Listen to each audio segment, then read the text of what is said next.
그리고 또 하락하는 지역에서 좀 공통적으로 나타나는 또 그런 징조들이나 그런 게 또 있을 것 같아요. 전조현상? 보통 하락할 때는 저는 4대 요소라고 이야기를 많이 4대 해요. 요소. 이 네 가지 말고는 그 지역이 하락했던 케이스가 없더라고요. 하락을 예측을 하다 보면은 이 하락만 안 하게 되면은 내가 투잡하기엔 너무 좋은 거예요. 기다리면 되니까? 네, 아니요. 사는 순간부터 이 아파트는 저는 안 쳐다봐요. 눈여겨봐야 할 지역. 살짝 한 군데만 얘기해 주세요. 초성만 불러주셔도 돼요. 대충 우리 알아들어요. 우리말은 뭐 뭐야? 우리만 알아야지. 빅데이터 일단 하면은 잘 또 어렵게 느껴지시는 분들도 많아요. 네. 빅데이터 그게 뭔데? 막 이렇게 하시는 분들 있는데 좀 간단하게 맞아요. 좀 설명을 해주신다면 또 어떨까요? 이 자체가 아무래도 영어로 다 되어 있는 단어잖아요. 그래서 처음에 거부반응이 생길 수가 있겠지만 제가 빅데이터를 보는 가장 큰 이유는 아까 서두에도 한번 말씀드렸지만 실수를 발견하기 위해서였었어요. 그러니까 제가 맞아요. 제가 했는데 이게 실수여도 떨어져도 괜찮아. 하지만 실수만 보완시키면 성공에 갈 수 있는 길이 되는 거니까 그러니까 다 근거를 남겨놓으려고 얘를 찾아보는 건데 제가 만든 지수가 아니라 국가에서 만들어준 걸로 제가 활용하는 거라서 생각보다는 물론 이제 처음에 컴퓨터를 아예 적용을 못 하시는 분은 조금 어려울 수는 있겠지만 그래서 이 책에는 어디에 어느 사이트에 들어가서 뭐 클릭하고 2번은 얘 클릭하고 3번 얘 클릭해라. 맞아요. 이렇게 다 써놨거든요. 그러니까 그렇게만 하면은 상대적으로 좀 쉽게는 할 수 있을 거라 생각이 들어요. 일반적으로 어려워하는 이유가 빅데이터를 하면 그냥 하나의 그런 데이터만 보는 게 아니고 네. 여러 가지 데이터를 같이 봐야 되니까 그래서 이거를 찾기도 힘들고 네. 그걸 어떻게 연결시켜야 되는지도 힘들고 이제 그런 부분 때문에 네. 좀 어려워하셨는데 책에 보니까 정말 네. 사이트 이름부터 여기 1번 클릭, 2번 클릭 네. 이렇게 해가지고 맞아요. 찾아가기가 따라하기가 되게 수월하게 네. 일러스트로도 놓으셨더라고요. 되게 재밌게 돼 있어요. 만화처럼. 네. 그럼 되게 이러한 정보를 찾아내시기 위해서 정말 많은 시행착오를 겪으셨을 텐데 네. 이 수많은 정보 속에서 꼭 필요한 것만 찾는 게 진짜 만만치 않잖아요. 아, 만만치 근데 않죠. 그런 진짜 네. 정보를 찾아내는 그런 노하우. 여기에서 노하우라고 할 것까지는 없겠지만 혹시 트루시니스라고 아시나요? 아니요? 이게 무슨 소리예요? 왜 그러세요? 저희는 못하는 게 많아요. 그 트루시니스라 해서 이제 인문학적인 하나 용어인데 이게 진실스럽게 옆에서 이야기를 하면은 그 진실로 받아들이고 얘를 검증할 생각을 아예 안 한다는 거예요. 우리가 한 예로 뭐 부동산 쪽으로 따진다 했었을 때 뭐 입주 물량의 적정량이 몇이에요 하면은 대부분이 인구의 0.5%예요라고 얘기를 하는데 왜 0.5가 나왔어요라고 얘기를 하면은 그거에 대해서 아예 알 생각을 안 했던 거예요. 자, 그렇게 하다 보면 이게 기준이라는 게 진짜인지 아닌지 모르고 그냥 들린 것만으로 내가 진짜다라고 판단하고 간다는 거죠. 자, 그래서 제가 말하고 싶은 거는 어떤 이야기든 사실이 아닐 수도 있다. 그래서 다 검증을 해보는 습관이 좀 중요한 것 같더라고요. 그래야지만 새로운 게 또 이제 만들어지니까요. 맞아요. 맞아요. 근데 대부분 그 검증하는 게 귀찮고 어렵고 네. 하니까 누가 이렇게 옆에서 또 검증해 놓으면 그것도 활용해주고. 그러니까 근데 너무 좋은 게 그게 편하지. 이 검증을 제가 못한다 하더라도 저도 처음에 제가 아까 서두에도 말씀드렸다시피 컴퓨터를 못해요 잘. 저는 제 컴퓨터 포맷도 잘 못하거든요. 그래서 이제 이거를 잘 엑셀도 못하고 하다 보니까 못하잖아요. 그래서 구글이나 이런 데에서 들어가면은 제가 궁금한 거를 딱 치잖아요. 그거와 관련된 연구 자료나 논문들이 나와요. 그러니까 제목이 그거예요. 자, 그럼 여기는 딱 상황이 물론 이제 공식이 어렵다 보니까 얘 스킵한다 하더라도 맨 마지막에 결론 해가지고 나오거든요. 그래서 이 결론만 본다 하더라도 어느 정도 생각이 정립이 되는데 도움이 많이 되더라고요. 그럼 데이터를 봐야 하는 정말 가장 중요한 이유 어떤 게 있을까요? 가장 중요한 이유는 바로 가격에 대한 상승을 논하기 전에 사람들이 어떻게 심리가 움직이는지 이걸 보는 게 제일 중요한 것 같아요. 그러니까 심리 사이클이라고 혹시 보신 적 있으시죠? 심리 사이클? 네. 네. 심리 사이클이라 해가지고 여기서 투자자 심리 사이클. 맞아요. 투자자 심리 사이클. 그래서 이제 열광, 뭐 이제 뭐 흥분, 열광, 그다음에 탐욕, 그다음에 밑에는 뭐 처음에 떨어질 때 무시, 그다음에 더 떨어지면 우려하고, 그다음에 분노하고, 공포, 그래서 이러한 심리 사이클이 있는데 이 가격에 대한 상승을 논하기에는 환경이 달라지다 보니까 이거를 딱 접목시키기가 어려워요. 하지만 사람의 심리는요 접목시키기가 그나마 낫더라고요. 그래서 그거를 이제 제가 통계를 계속 공부하다 보니까 그걸 즉 IoT라고 하고 행동 패턴을 이거를 예측을 하는 걸 하더라고요. 그래서 이 심리는 계속 똑같으니까 사람들이 열광이 되는 포인트가 어디지? 그리고 우려나 뭐 공포가 되는 포인트가 어디지? 자, 이런 포인트가 되려면은 어떠한 환경을 가지고 있어야 되지? 이런 거 위주로 공부를 많이 하게 되었었죠. 그리고 또 하락하는 지역에서 좀 공통적으로 나타나는 또 그런 징조들이나 그런 게 또 있을 것 같아요. 전조현상? 네. 보통 하락할 때는 이제 저는 4대 요소라고 이야기를 많이 4대 해요. 요소. 예. 책에도 나와 있는데 하락의 4대 요소. 네. 하락의 4대 요소. 교과서가. 네.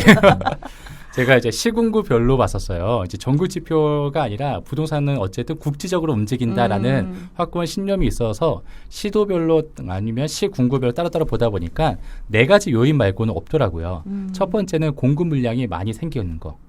당연히 공급과 수요 법칙에서 또 미분양이 많이 발생이 되어 있는 거, 그리고 단기간에 급등이 된 거, 그리고 외부 영향이 생긴 거. 이 4가지 말고는 그 지역이 하락했던 케이스가 없더라고요. 외부 영향은 뭐가 있을까요? 외부 영향은 우리가 뭐 IMF나 리먼 사태도 외부 영향이 될 수도 있겠고, 코로나. 군산에 뭐 GM 사태가 떠났다. 그쵸. 그래서 뭐 GM 떠났다. 이것도 다 외부 영향이 될 수 있는 거예요. 물론 외부 영향을 우리가 예측할 수는 없겠지만 앞에 있는 이 3가지만 우리가 잘 가지고 있는다 하더라도 이번에 코로나처럼. 네, 큰 하락은 피할 수 있다는 거예요.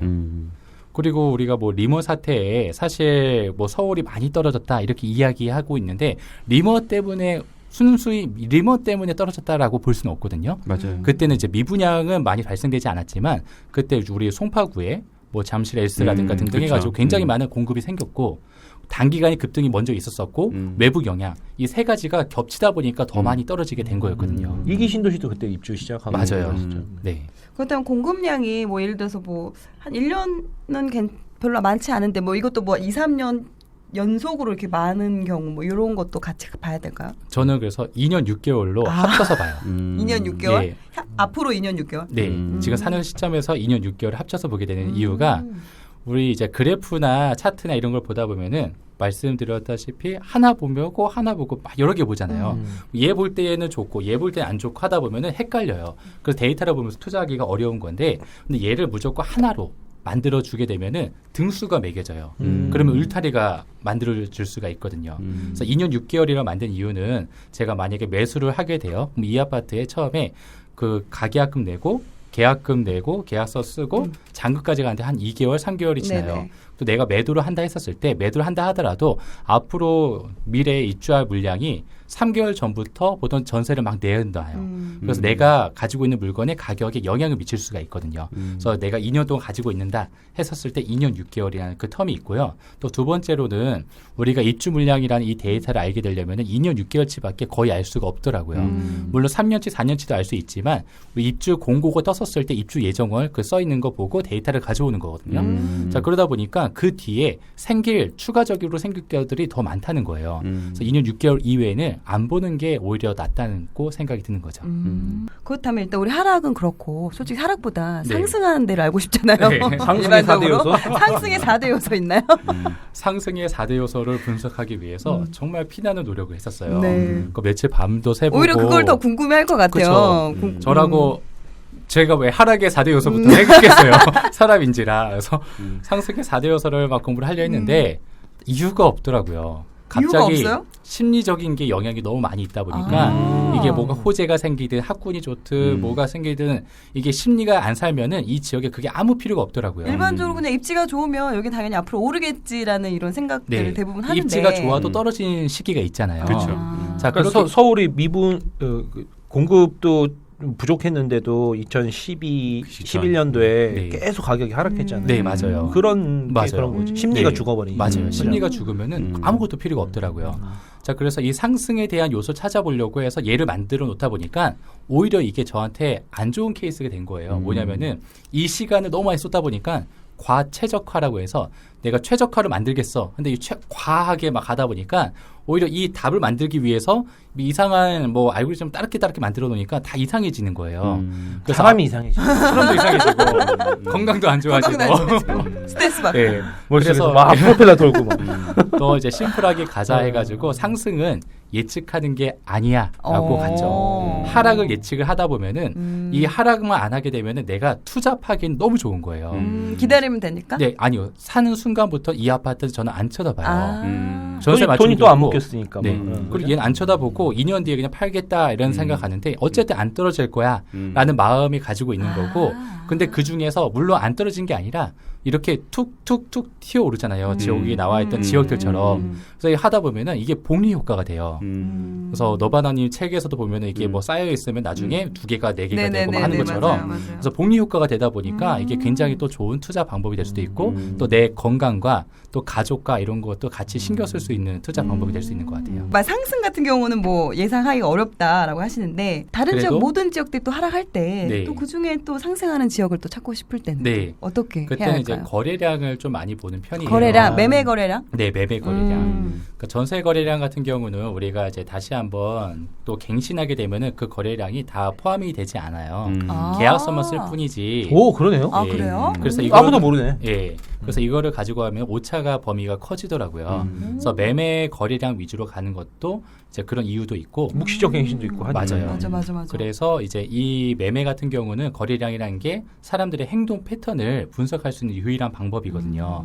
또 매매 거래량이 생기게 돼줘야지만 이 지역에 이 아파트의 매물이 떨어져 줘야지만 다음 계단 그러니까 다음 가격, 높은 가격으로 올라갈 수 있어가지고 이 거래량이 최신에 어느 정도 없어지는 그래서 거래량이 좀 많이 발생이 되는 그런 지역들을 같이 찾아보면 좋겠죠. 하락 4대 요소를 배제한 지역들은 빼고 그러면 이제 나머지들 지역 중에서 투자 대상을 이제 찾게 되잖아요. 네. 근데 그럴 때 그 지역 이 지역이 저평가되었는지 고평가되었는지 그런 확인은 어떻게 하나요? 저평가 그 지역 자체가 저평가됐다. 사실 이 저평가라는 것은 너무 어려워요. 그게 어렵잖아요. 이 말 자체가 사실 약간의 모순이 있어요. 일반인들은 그냥 가격과 가치가 동일하다라고 생각을 하거든요. 그만큼의 수요가 있으면은 그건 다 가격이라는 거는 결과치거든요. 이 결과가 다 결정이 되어 있는데 얘가 저평가다 고평가다 이게 사실 없어요. 다만 여기에서 하락을 할 수 있는 요소들만 배제를 시켜주는 것뿐인 거죠. 여기서 저평가다 고평가다 이거를 따지기 전에 내가 여기서 가격을 결정할 수 있는 주도권을 가지고 있는 사람이냐 아니냐 이걸로 결정하는 게 좀 더 좋더라고요. 아, 매도자 우위냐, 매수자 그렇죠. 우위냐. 물론 매수세 우위가 되게 되면은 조금 더 가격이 올라갈 수 있지만 내가 가격을 결정하기가 어려워요. 자, 그리고 전세를 우리가 갭 투자를 한다 했었을 때 전세를 맞추기도 물론 어렵고요. 자, 근데 여기서 매도자 우위가 되게 되면은 현재 시세보다 조금 더 저렴한 물건을 내가 가져올 수도 있고, 자, 그렇다고 한다면 내가 사고 있는 내가 가지고 있는 보유 기간 동안에 2년 또는 3년 동안에 얘가 안 올라간다 하더라도 난 시세보다 싸게 샀기 때문에 손해는 아니거든요. 매수자 우위면? 매수자 우위. 매도자 우위였었을 때, 이제 우리 KB 지수에서 봤었을 때요. 그러면 이제 매도에 대한 매물이 더 많이 나왔다는 거죠. 자, 그래가지고 KB 기준으로 말씀하시는 거구나. 네, 맞아요. 예. 현장에서 반대로 지금 현장 얘기로 하니까 앞뒤가 죄송해요. 매수자 우위인데 KB로 얘기하시는 거다. 역시 데이터쟁이. 네, 그래가지고 이제 매물이 좀 많이 나와 있어야지 그 중에 또 사연 있는 물건이라든가 그런 것들을 쟁취를 하게 되게 되면은, 근데 그거는 또 그만큼 발품을 많이 팔아야겠죠. 그렇다면 그런 데이터를 분석을 함에 있어서 또 우리가 또 주의해야 할 점도 있을 것 같아요. 데이터를 볼 때 그냥 너무 이 데이터를 만드는 거를 좋아하시는 분들이 있어요. 예. 맞아요. 많아요. 네. 자체만으로 즐거움을 느껴요. 네. 굳이 이걸 막 만들어서 뿌듯해하시고 좋아하시는 분 계세요. 맞아요. 막 캡처 해가지고 만들고 막 하는데 이걸 만들 때 목적이 없어요. 목적이라는 거는 내가 그래서 이걸 만들어서 이게 있어야 되는데 이것까지가 목적이 되는 거예요. 그러다 보니까 만들었는데 이제 어떻게 하지? 그러니까 이거 자체가 이 만들고 나서 이것과 다른 매매 가격과 만들 기준을 만들 생각을 하지 않고 만드는 데가 그냥 뿌듯한 것 뿐이죠. 그 다음번에 목적이 없이 그냥 데이터만 만들게 되면은 시간 낭비, 그 다음에 모든 것, 또 임장에 대한 어떤 느낌도 다 떨어지게 되는 거니까 안 좋은 것 같아요. 물론 데이터를 분석하는 건 어떻게 보면 거의 손품 위주잖아요. 네. 그러면 풀 대표님 같은 경우는 그만큼 또 이제 데이터만 하다 보면 또 손품만 위주로 할 텐데 혹시 현장도 많이 가시고 하시나요? 그래서 젠가 투자법을 만든 거거든요. 그러니까 젠가 투자법이 저만의 기준 울타리를 만들어 놓고 얘를 쉽게 교집합을 다 해가지고 그래서 교집합에 나온 지역들만 가자 해서 이 젠가 투자법은 저 같은 경우는 5분이면 만들어요. 그래서 지역이 쭉 나오니까 나머지 시간 다 현장에 있자라는 각오로 얘를 잠시 시간을 쏟아서 만들어 놓고 그 다음부터 거의 현장 위주로 많이 다니는 어떻게 보면 편이죠. 손품 시간을 단축하기 위해서 이 데이터를 네. 활용하시는 거네요. 네. 그렇게 데이터를 봐야지 손품 만드는 거에 너무 그 시간을 그러니까 쏟고 발품을 최대한 적게 하기 위해서 네. 손품으로 많이 하는 경우도 되게 손품, 많거든요. 네. 그렇다면 대표님께서 보시기에 네. 빅데이터로 분석을 해봤을 때 지금이라도 늦지 않았다. 뭐 또 네. 이렇게 눈여겨봐야 할 지역 살짝 한 군데만 얘기해 주세요. 초성만 불러주셔도 돼요. 대충 알아보- 우리 알아들어요. 우리말은 뭐 뭐야? 우리 말아야지. 그래서 이 지역들을 굉장히 많은 지역들이 있잖아요. 수도권은 네. 일단 우리가 규제가 또 조만간 많으니까. 또 들어오잖아요. 네, 이제 맞아요. 거래 또 신고 또 준비하고 강화되고. 있잖아요. 네. 그래서 이런 것들 들어오다 보니까 그런 비조정 데를 좀 지역으로 네, 배제를 한다고 좀 봐주고 음. 그리고 나머지 지역 안에서 도별로 봤었을 때 도로가 도별로 봤었을 때 도에서 또 대장인 지역들이 있어요. 그렇죠, 그렇죠. 뭐. 자, 근데 여기서 한 가지 잘 기억을 해두셔야 되는 게 저기 만약에 뭐 전라북도다. 여기는 광역시가 없기 때문에 전주가 대장이 그렇죠, 되죠. 그렇죠, 음. 그렇죠. 자, 충청남도다. 얘는 대전이 사실 대장이에요. 하지만 그리고 광역시를 빼고 세종, 그 다음에 천안. 천안이 되는 거죠. 천안. 자, 이런 식으로 도별로 했었을 때 광역시를 같이 도로 생각을 해가지고 얘가 1등이야, 2등이야. 이렇게 봐주다 보면은 조금 더 지방을 분석하기가 훨씬 더 쉬워지게 되거든요. 전라남도 광주는 어떤가요? 광주도 저도 광주 임장도 되게 많이 다니고 괜찮죠. 지금도 물론 가지고 있는 물건도 하나는 있고요. 네. 어떻게 봐야 되나요? 그 조만간에 파실 건가요? 대표님이 갑자기 굉장히 궁금해요. 말이 없어졌어. 광주에 없거든요. 그냥 실거주만 있어서.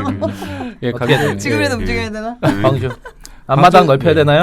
광주 자체도 왜냐면 모든 지역이 4년 연속 동안 하락하는 지역들은 많이 발생되지가 않아요. 4년 연속 네. 하락은 없다. 그래서 광주도 지금 최근에 물론 동구나 이런 데 재건축으로 인해 가지고 재개발이나 등등해서 그 청약 경쟁률이 높게 나오다 보니까 다시 한번 조금의 반등이 생기다 다시 또 침체로 들어가긴 했지만 광주 역시도 이 침체가 오랫동안 지속이 될 수 있는 곳이 아니에요. 왜냐하면 전남의 1등이기 때문에 그렇죠. 목포에 살든 어디에 살든 다 광주에 수요를 하고 맞아요. 싶어요.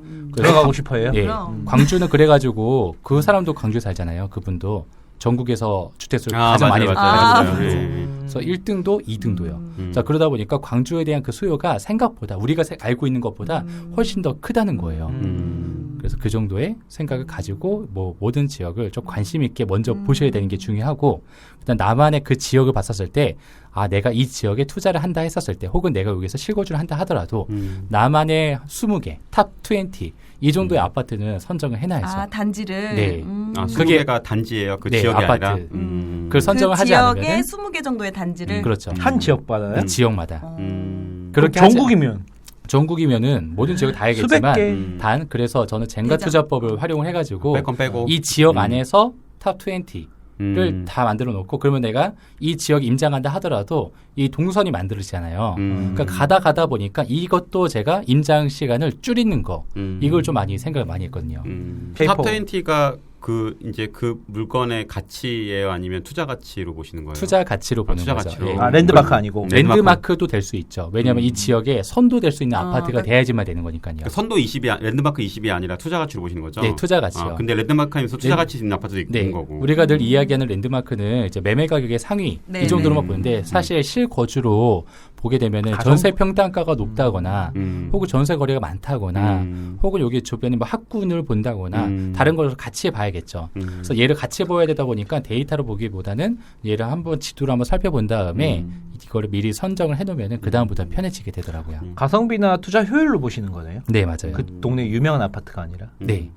그럼 그 20개 단지의 그런 지역의 각별로 단지별로 그럼 시세를 트래킹을 뭐 주에 한 번씩 하시는 거 아니면 월에 한 번씩? 주에 한 번씩 해요. 주에 한 근데 번씩. 이 20개를 다 하지 않고요. 그 중에 몇 개만 이렇게 하겠죠. 아. 저도 사람인지라. 음. 그래서 이제 뭐 네이버나 뭐 교차로나 들어가가지고 현재 나와 있는 매물 안에서 보면서 분위기를 야, 한번 매물에서 제일 싼 가격을 계속 업데이트를 시키죠. 저층 제외하고. 참고로 지방에서는 교차로로 거래를 많이 합니다. 네. 광주는 사랑방입니다. 사랑방입니다. 네. 지역 신문으로 거래를 많이 합니다. 맞아요, 맞아요. 예를 들면서 광주 같은 경우는 그 네이버 매물 자체가 거의 없거든요. 네. 그리고 여기는 왜 이렇게 매물이 없지 하시는 분들이 많으시더라고요. 수도권에서 네. 보시는 분들은. 그러니까 지역마다 다 달라요. 예, 네. 그 부분도 좀 체크를 네. 하셔야 되는 부분이 있다.